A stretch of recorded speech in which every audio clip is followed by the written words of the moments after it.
Hari ini kita lanjut dengan pendidikan tentang ilmu dan ta'zim kepada ilmu ataupun kitab ta'alim muta'alim. Baiklah, kita awali pertemuan ini dengan sebuah ungkapan yang disampaikan dalam kitab Tadhkiratus Sami' yang Abi baca. Kita jangan membayangkan semua orang yang memiliki ilmu itu bahwa ulama yang dimaksud. Oh, Abi, ada orang yang mampu menjawab hukum, tidak lihat kitab tapi bisa disebutkan matan kitabnya, tapi akhlaknya tidak baik. Dalam kitab tersebut bukan itu yang dimaksud dengan orang yang alim atau ulama. Imam Syafi'i juga berkata, hakikat ilmu adalah bukan yang dihafal, tetapi yang manafa'ah, yang bermanfaat bagi orang lain, baik secara perilaku, baik secara etika, baik secara tutur kata dan tingkahnya. Sedangkan apa yang ada dalam pikirannya mampu dia jabarkan Al-Quran dari surah Al-Fatihah sampai surah An-Nas, tapi kalau akhlaknya tidak dipedulikan dalam kehidupannya, berarti dia belum sah disebut dengan orang yang alim. Jadi jangan terkontaminasi. Ada contoh Habib, orang yang pandai baca kitab kuning tapi akhlaknya tidak mendukung, artinya belum sampai maksud yang dimaksud oleh agama. Siapa contoh teladan kita? Satu, yang pertama, Nabi Muhammad. Nabi Muhammad adalah pribadi yang mempraktekkan akhlak dalam segala sektor kehidupannya. Beliau sama ucapan dengan perbuatan, dan beliau sangat menghargai orang-orang yang berbeda, bahkan orang-orang yang sama dengan alma maternya, yakni Islam. Dalam tafsir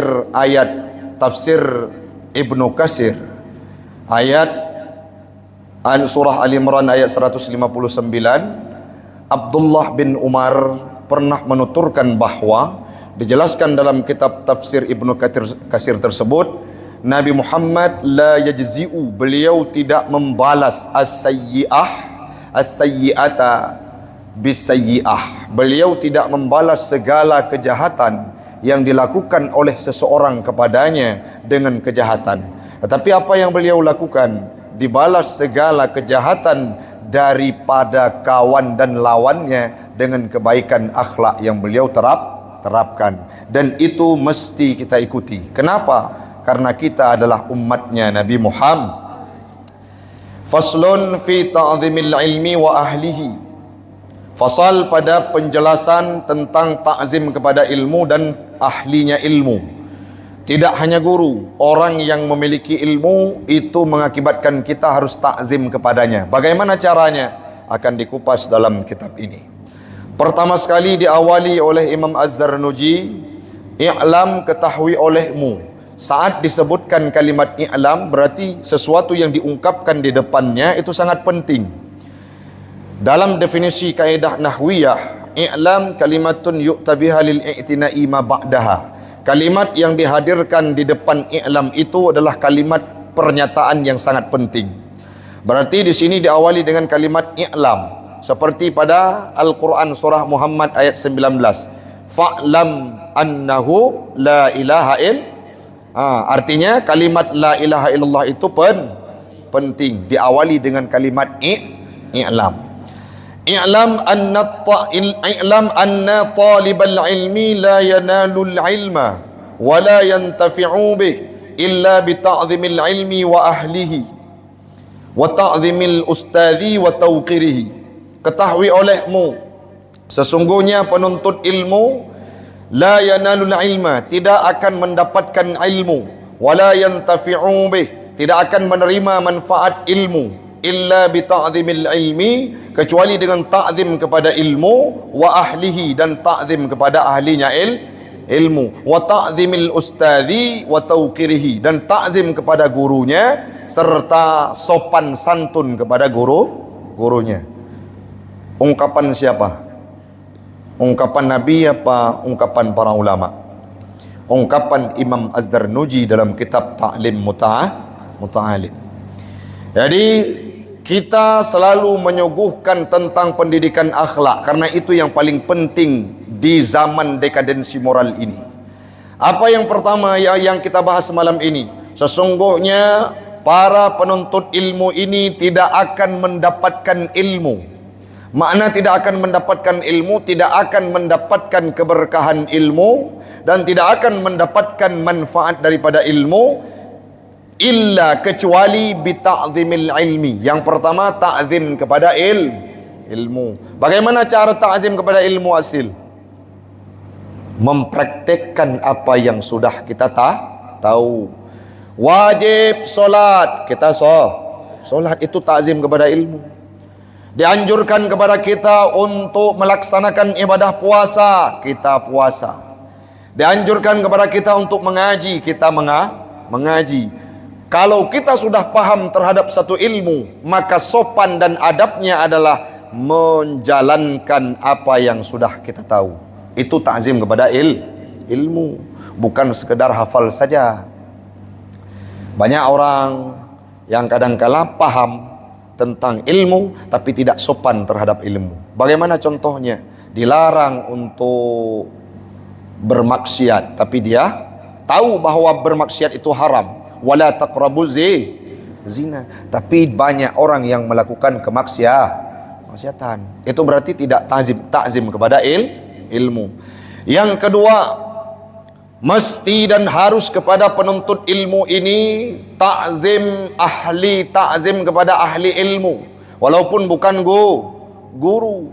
Kita lihat seorang ulama yang mana ulama tersebut kita tidak pernah mengaji kepadanya. Bagaimana caranya? Ta'zim dengan keberadaan beliau, mengambil barakah saat hadirnya orang-orang alim. Kita merasa senang mempraktikkan akhlak di depan mereka. Itu ta'zim kepada ahli Ingat, bukan ta'zim kepada pribadi orang. Misalkan Arik nanti punya ilmu jadi ulama, seseorang murid, seseorang yang datang untuk memuliakan Arik bukan karena tubuhnya, tapi karena ilmu yang bersemayam pada tubuh Arik. Jadi tidak boleh ada seseorang berdiri di hadapan gurunya karena memuliakan tubuh gurunya, dosa. Jadi bagaimana? Berdiri kita, cium tangan guru kita, hormati guru, kita balik sendalnya. Kenapa? Karena ilmu yang ada pada diri. Paham? Ya, bukan kepada tubuhnya. Guru yang ganteng baru hormat, ataupun yang perempuan, guru yang cantik sikit baru hormat. Yang kira-kira boneng lemete anak hormat anjir. Paham? Bergantung ke hekal baru hormat. Ya Kiamir baru hormat. Jadi jangan kepada fisik yang dimiliki oleh guru ataupun oleh orang yang berilmu, tapi kepada ilmunya. Malam ya tanya tak beda dalam kitab yang lain disampaikan kita berdiri terhadap seseorang memuliakan karena jabatannya itu dosa. Memuliakan karena faktor duniawiyah yang ada pada dirinya dosa. Tacum jaro uriung itu harus ada alasan. Yang pertama hormat karena umurnya. Yang kedua hormat karena ilmu. Unyo abi sualung cum jaro kejit atas sanlung mehana kepecat dosa. Cum jaro uriung hormat kepada seseorang karena takut akan hilang jabatan dosa. Paham? Jadi semata-mata kita ta'zim kepada ilmu. Bukan hanya ahli ilmu, yang terakhir ta'zim kita kepada guru dan berwibawa, berakhlak, lembut dengan guru. Siapa guru? Orang yang mengajarkan kita. Qila dikatakan orang, ma wasala man wasala illa bil hirmah. Tidak akan sampai seseorang yang sudah sampai. Ini bahasa sastra. Tidak akan sampai seseorang yang sudah sampai illa bil hirmah, kecuali dengan hormat dan ta'zim.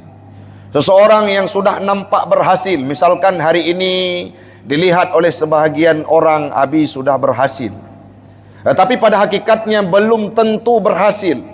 Orang yang sudah berada pada titik tertinggi, kecuali keberhasilan itu dibarengi dengan penghormatan kepada penghormatan kepada penghormatan kepada orang yang memiliki ilmu. Ada seseorang yang sudah berhasil, punya segala-galanya, dia pandai, baca kitab pandai, tapi gurunya diabaikan, gurunya disepelekan, orang yang ulama-ulama yang ada di daerahnya disudutkan, bahkan terhadap ilmu tidak ditakzim olehnya, maka itu tidak akan sampai pada hakikat. Paham? Siapa guru-guru Abi yang besar aja Abi tersebut? Kalau di Dayak Darul Qiraah paling tinggi adalah Abi Rusli. Di Dayak Nasrul Muta'alimin ada, bukan Abi Rusli ayah Oktar, bukan. Nah, itu Abi Rusli ayah Syauki. Kebetulan sama namanya dengan guru Abi di Dayak Darul Qiraah. Siap ada di Dayak Nasrul Muta'alimin, guru Abi yang pertama sekali almarhum Allah irham Abun Armansyah, pimpinan guru Abi. Semoga Allah berikan kelapangan kuburnya. Bagaimana ketakziman? Walaupun beda perspektif, beda persepsi, tetap kita takzim kepada guru. Saat meninggal, satu Dayak An-Nahla yang laki-laki hadir ke sana untuk baca Quran di kuburnya. Ada Tengku Abdul Muttalib yang mendampingi kita saat ibtidak kitab ke rumah ayah Catrung. Ada Tengku Abdul Wahab, ada Tengku Hasan Basri, ada Tengku Dul Kifli, ada Tengku banyak pokoknya di sana, Tengku Hendra, guru-guru Abi yang tidak pernah dilupakan jasa-jasa mereka. Pulang sesekali ke kampung, ada kelebihan rezeki, jangan sampai duduk kita di kedai kopi kenta bayu iu urangnya rukuk gure leke tanya baik duk ngang gure umahnya luar biasa cerita di Luk Semawe. Ustaz Tengku, saya tiap hari pergi ke sini ke sana, ujung bud watetro urang berapa hitung semua na bayu gure ba gure bayu. Itu tidak sopan, tidak beradab kepada guru. Yang pulau nak pegah jak uroraya urumah gure. Kebetulan guru baru nikah. Padahal kan tujuan jak uroraya ya perumah gure. Ya anak akhlak. Tidak ada adab. Halian kan kajilah gure-gure karaya, guru-guru sudah besar datang silaturahmi, cukup dekat haikal dengan guru. Rupanya ada udang di balik batu. Apa? Karena anak guru perempuan. Itu tidak adab kepada guru. Paham? Tidak akan sampai seseorang apabila tidak akan sampai seseorang yang sudah nampak sampai dalam pandangan manusia kecuali mereka mempraktikkan takzim kepada guru. Jadi disampaikan bil ihtiramil ustaz, dengan memuliakan guru wal ilmi, dan memuliakan ilmu wa ghairihima, dan selain keduanya mimma lahu mudkhilun fi tahsilil matlub, memuliakan segala sesuatu yang berhasil kita saat kita menuntut ilmu. Ada upaya-upaya yang dilakukan oleh beberapa orang yang terlibat dalam proses pendidikan kita muliakan mereka, berarti kita sudah sampai pada hakikat. Maka baru berhasil tengok. Siapa misalkan di pesantren, kita tidak hanya kepada guru saja, ada yang masak kepada kita. Ada yang ngurus asrama walaupun tidak mengajar untuk membangunkan kita. Ada haris, ada piket, ada semua elemen yang terlibat mimma mudkhilu, orang-orang yang termasuk dalam membuat kita berhasil apa yang kita tuntut. Itulah takzim kita kepada mereka. Itulah seorang yang sudah sampai pada titik kejayaan sebenarnya. Paham? Fahim tum? Nah, yang selanjutnya yang kedua, ma saqata man saqata illa bitarkil hirmah wat ta'zim. Tidak gugur, tidak rendah seseorang yang nampak rendah di dunia. Martabatnya dulu tinggi, dia famous, viral, dikenal oleh semua orang, seluruh pelosok kota Luk Semawe diketahui namanya. Waktu tatanya kan Mbak Uriung, tatanya Mbak Limau nak teri Asrafi itu rizki. Katanya bak canggu nak turi sultan ni turi cid. Artinya binatang juga kenal sama dia. Tiba-tiba turun derajatnya. Tiba-tiba hina dalam pandangan manusia. Apakah dia sudah hina pada hakikat? Belum. Selama dia masih memuliakan guru, selama dia masih takzim kepada guru, takzim kepada ilmu, dan semua orang yang terlibat dalam proses pendidikannya, berarti dia tetap tidak hina. Tidak apa istilah namanya kalau lawan daripada sukses apa? Tidak gagal seseorang apabila tetap mempraktikkan takzim kepada guru.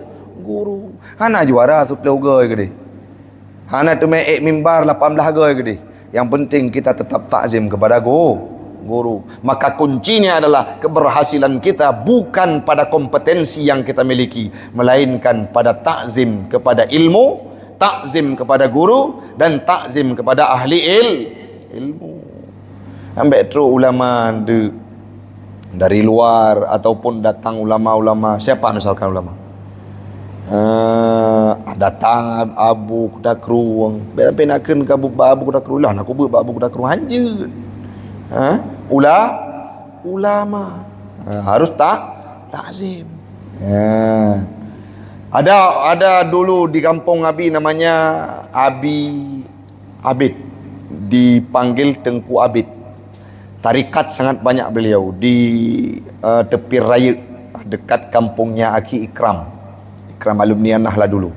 Sebelum turun dari jembatan Binjai, kan ada jumpa dengan kedai di situ, itu kampungnya.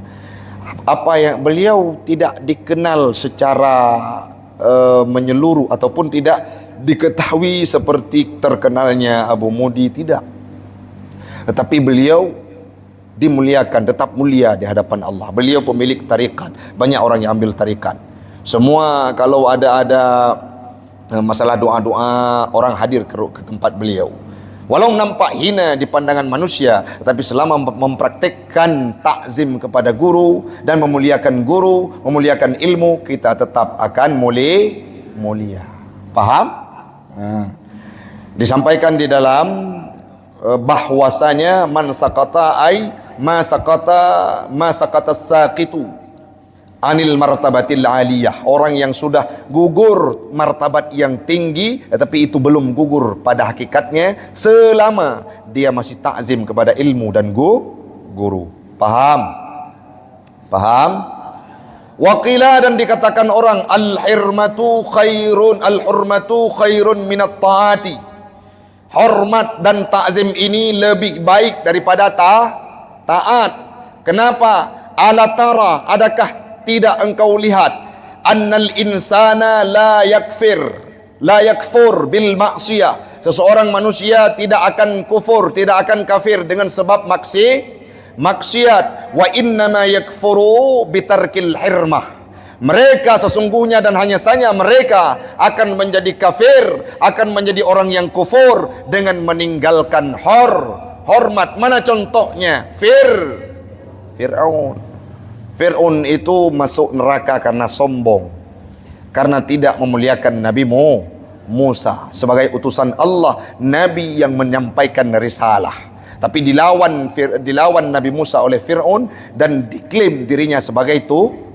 Sombong. Apabila seorang meninggalkan hormat, apa maknanya? Dia sombong. Kita tidak akan rendah apabila memuliakan orang lain.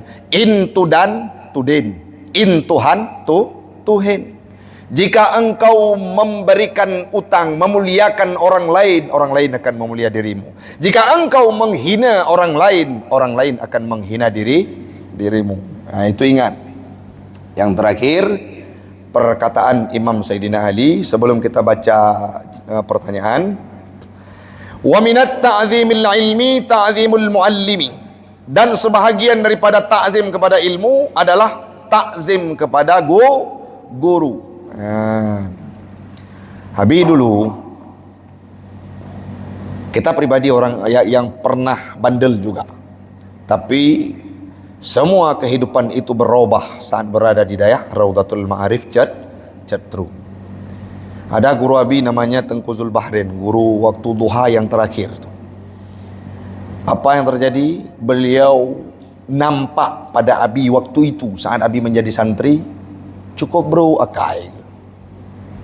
Setiap hari ditanyakan Nabi di mana, disebutkan tidak bagus karena tidak mau mengaji, padahal Abi keluar dibawa oleh utusan dayah untuk memenuhi undangan dalail khairat. Bahkan sampai satu waktu dipersulit untuk naik kelas menjadi dewan. Bukan dewan DPRK, bukan. Dewan guru. Saat Abi menjadi santri kelas 4, kelas 5, nampak seolah marah. Dan Abi sudah minta maaf. Pernah satu kejadian Abi tidak datang ke pestanya. Beliau menikah, Abi tidak hadir. Disuruh dalail, Abi tidak mau. Singkat cerita, kelas 8 baru Abi sadar melihat pergerakan dari beliau. Rupanya saat menjadi santri memang harus dituntut kita supaya kita mau belajar. Setelah Abi menjadi dewan guru di daerah Rodatul Ma'arif Catru, beliau selalu memberikan seutas senyuman setiap hari. Tidak pernah dulu disampaikan pakai anak ebut, kah batat, kah bro, kah anagot. Tapi saat menjadi dewan guru, apa yang beliau sampaikan? Kiban Kodofik, kiban keadaan, God, kiban ke perkembangan dayah, insyaallah selalu dengan senyuman beliau berikan tanggapan. Artinya asumsi kita masa murid membayangkan guru itu jahat, salah, karena beliau mengurus kita untuk kita bisa mendapatkan saat kita berada di bangku sama jabatannya menjadi guru akan sama perilakunya. Apa kurang bandelnya Aki Irfan? Apa kurang bandelnya Aki Kiflan? Apa kurang bandelnya Aki Amir pada saat beliau menjadi murid? Tapi saat mereka menjadi guru, semua guru akrab dengan mereka. Betul tidak? Betul tidak? Maka asumsi itu salah. Tidak ada seorang guru yang menaruh kebencian kepada muridnya. Coba lihatlah orientasi mereka mengatur kalian apa? Supaya kalian berada pada koridor untuk menuntut ilmu pengetahuan. Paling anak gelit wate hang gebi anak tak ekbut. Betul kan? Geyu ekbut betul kan? Geyu jamaah betul kan? Hang gebi mencewek betul kan? Hang gebi pirkok betul kan? Maka semua yang dilakukan oleh guru itu benar adanya. Kalau tidak ada aturan, lampu merah saja kita lewat.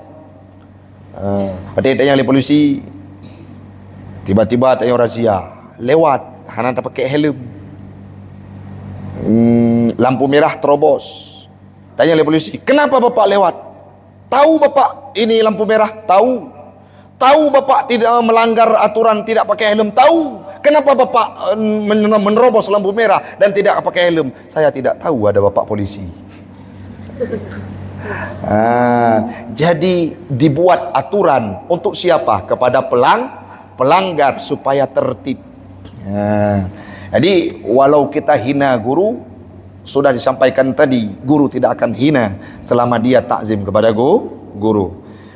Qala Ali karamallahu wajhah. Berkatalah Imam Sayyidina Ali. Siapa Imam Sayyidina Ali? Khalifah ke-6, menantuna sahabat yang dijamin masuk dan beliau memiliki pedang yang memang sangat luar biasa yang bernama Zulfakar. Apa yang beliau sampaikan? Ana abduman allamani harfan wahidan. Saya merupakan hamba, budak. Artinya bukan budak sungguhan. Kalau disuruh, dilamitkan, dibudakkan. Bagi siapa? Man allamani harfan wahidan. Bagi seseorang yang mengajarkan aku satu huruf. Insya'a ba'a, jika dia berkehendak untuk membeli, maka saya akan siap untuk dibeli olehnya.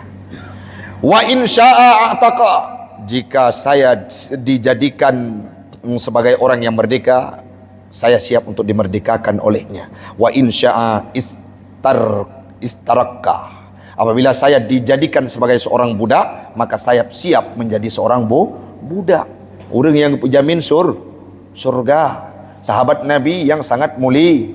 Nabi pernah berkata, ana madinatul ilmi wa ali babuha. Saya gudangnya ilmu, saya kotanya ilmu, Ali pintunya ilmu. Artinya kalau ingin mendapatkan ilmu Nabi saat itu masuk lewat Sayyidina Ali. Ali pernah berkata, apa yang beliau sampaikan? Ana abdu man allamani harfan wahidan. Saya adalah hamba bagi seseorang yang mengajarkan saya satu huruf. Sabahu huruf. Guru kita berapa huruf diajarkan? Yang minta tegan kalkulator ronyo. Beda Saif tegan kalkulator. Guna siapa wali kelas? Akhir Reza. Nak tegan padum boh huruf kagak pernah oleh Akhir Reza. Itu bid athap angah kalkulator. Haikal? Siapa guru Haikal? Akhirayan. Baru padum bulim tu sabah semesternya ngajar le akhirayan. Ini minta tegan fa'ala yaf'ilu yang pernah tip malam. Angah kalkulator. HP Android tuah me bak bengke ni. Tuah bak me dapat servis. Kenapa? Sangat banyak sudah yang ajarkan. Tapi mentang nah me merupakan akhirayan bro. Nah. Yang betul. Ta'zim kepada guru. Sekarang robah asumsi. Bukan guru gila kepujian. Bukan guru gila sanjungan. Bukan guru mengharapkan ketakziman. Tapi dari sudut kita sebagai murid, wajib takzim kepada guru untuk merempok ilmu. Paham? Ya. Abi pernah ditelepon oleh Walid Landing. Beliau ingin mengisi kajian ke jauh ke sana dalam beberapa bulan yang lalu. Telepon beliau, Abi baru sampai ke sini. Sampaikan ke Taufik Pat. Lun Walid. Lun katru di dayah An-Nahlah Batu Pat. Nyo nak tahu untuk lun nejuk ke ayah catrung. Tapi lun han mungkin lun jak ke deh catrung. Karena lun harus berangkat ke tempat pengajian, kalau tidak salah ke arah Serki sana, entah Kembang, jauh lah. Jadi beliau menunggu di Masjid Al-Hikmah Cunda. Padahal Nabi sangat lelah pada waktu itu. Tapi apa yang ambil? Karena perintah, karena ingin itu sampai ke rumah ayah catrung, saya tinggalkan semua aktivitas, ambil jemput tahu tersebut ke Masjid Al-Hikmah, langsung balik ke dayah catrung, datang ke rumah ayah, kasih hal tersebut. Ridha guru memudahkan kita dalam perjalanan kehidupan. Sehebat apapun kita tidak akan bermakna kalau kita alpakan guru. Nyo ada yang sonan guru ketua. Yang tak ingat pak guru, oi long tingat uso ibu Pulan, guru Pulan kenapa sering gepoh jemun. Sering gepoh ingat. Jangan. Apakah menaruh kebencian kepada guru? Tidak boleh. Dulu orang tua sinkron dengan guru. Abi pernah habis sampaikan beberapa kali sebelumnya. Abi pernah dipukul sama almarhum abun 3 kali pakai bambu. Merah betis Abi. Pulang ke rumah, dilihat sama Pak Nek almarhum. Kenapa itu merah? Dipukul sama abun. Kenapa? Cabut. Galak ke bola je. Pernah cabut sekali. Walaupun nggak ada pengajian, cabut, dipukul. Apa yang terjadi? Rupanya Pak Nek datang ke lemarinya, gecok awi lain. Padung gua poh labun, lega, gedamah 6 tu 2 kali lipat. Najib protehana. Nyawa gepoh labun karena berwakai. Apakah kita marah? Tidak. Tapi keberhasilan diawali dari hal tersebut. Laulal murabbi la araftu rabb. Seandainya tidak ada guru, kita tidak akan kenal dengan yang namanya tu. Paham? Kayak tanah belum? Azan. Waktu sudah cepat, tanda kiamat. Dah ingat. Berarti kita sebagai penuntut untuk mendapatkan kelapangan ilmu, keluasan ilmu, yang pertama takzim kepada dengan cara menghargai ilmu dan mempraktikkan apa yang sudah kita tahu. Yang selanjutnya takzim kepada ahli Siapa itu? Semua orang yang berilmu walaupun bukan guru. Yang terakhir takzim kepada guru. InsyaAllah seseorang akan mulia karena mempraktekkan akhlak di depan gurunya. Mudah-mudahan anak Abi semuanya tidak ada pengecualian, semuanya akan mulia di hadapan Allah karena memuliakan guru dan ilmu. Amin.